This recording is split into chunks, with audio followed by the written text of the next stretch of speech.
গতকালকে বিকাল 3:30 নাগাদে আমার কাছে একটা গোপন সূত্রে খবর আসে যে একটা টমটমে কিছু এনডিপিএস আইটেম নিয়ে একটা যুগন্ধরনগর উদ্দেশ্যে রেল স্টেশনের উদ্দেশ্যে যাবে। এই খবরের ভিত্তিতে আমি আমার খবরটা আমার অথরিটিকে ইনফর্ম করেছি এবং আমি আমার সাব ইন্সপেক্টর সমরেশ চাকমাকে এন্ডোর্স করেছি এই ব্যাপারটা ভেরিফাই করার জন্য। তো অ্যাকর্ডিংলি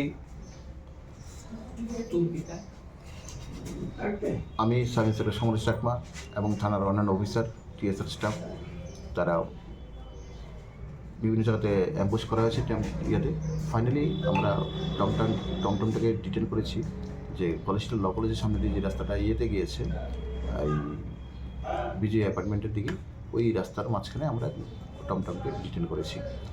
অ্যাকর্ডিংলি আমরা ওই ওটাতে সার্চ করে দেখেছি ওটা দুটো ব্যাগ ছিল, একটা ব্লু কালার একটা ব্ল্যাক কালার। দুটো ব্যাগের মধ্যে আমরা টোটাল গাঁজা পেয়েছি, গাঁজা প্যাকেট করুন বিভিন্ন সাইজের গাঁজার প্যাকেট।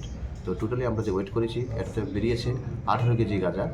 তো অ্যাকর্ডিংলি আমরা ওদেরকে ডিটেন করেছি, দুজন টমটম চালক এবং যার সাথে ব্যাগ ছিল দুজনকে আমরা অ্যারেস্ট করেছি এবং সেই 18 কেজি গাঁজা আমরা সিজ করেছি। একটা স্পেসিফিক কেস রেজিস্ট্রেশন করেছি আমাদের সাব ইন্সপেক্টর শ্যামল দেবনাথ, ওসি কয়েকটি আউটপোস্ট কেস ইনভেস্টিগেশন করেছে। দুজন 21কে আজকে আমরা কোর্টে ফরওয়ার্ড করছি।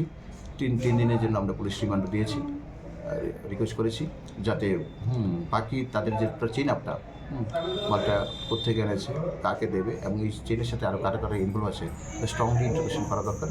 তার জন্য আমরা 3টে পুলিশ রিমান্ডে নিয়ে স্ট্রংলি ইন্টারোগেশন করবো। দুজনের নাম কি এবং কত টাকা বাজার মূল্য রয়েছে? এখন যে দুজন ছিল, একজন হলো প্রদীপ দাস, ওনার বাড়ি ভাটিয়াপুরনগর দিকে, আর একজন হলো আশিস নমো, ওনার বাড়ি হলো 1790 তো অ্যাকচুয়ালি আর ভ্যালু অফ সিজড আর্টিকেলস যেটা হলো এখানে 18 কেজি। এখন 5,000 টাকা যদি কেজি ধরে বিক্রি হয় তাহলে অ্যাপ্রক্স 90 কেজি, 90,000 হবে।